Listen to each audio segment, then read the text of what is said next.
এই নয় মাসি, তোমার এই মাসের মাইনে।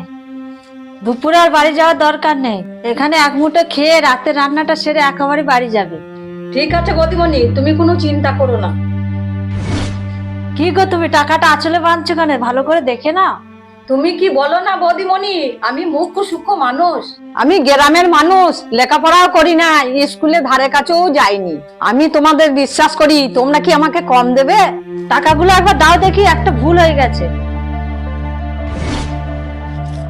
আজকাল যে আমার মাথায় কি হয়েছে, সব ভুল হয়ে যাচ্ছে। তোমাকে টাকাটা বেশি দিয়ে দিয়েছিলাম, এ নাও। আরে বৌদিমণি, তোমার তো অনেক বড় ক্ষতি হয়ে যেত। দাদাবাবু অফিস থেকে ফিরে তোমাকে তো খুব বকাবকি করতো।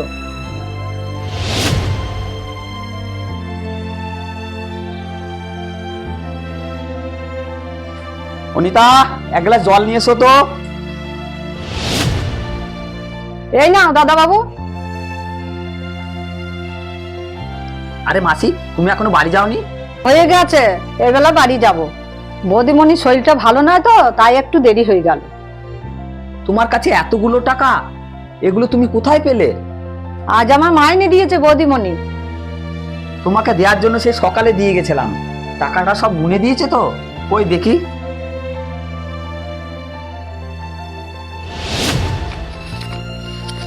টাকাটা তো কম দেখছি, ইচ্ছা করে মনে হয় কম দিয়েছে।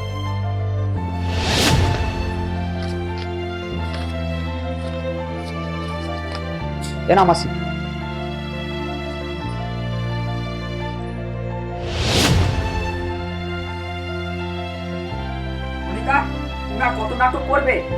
একটা বয়স্ক গরিব মানুষ আমাদের বাড়ি সারাটা মাস কাজ করে কিছু টাকার বিনিময়ে, আর তুমি সেইখান থেকে টাকা সরিয়ে রেখেছো।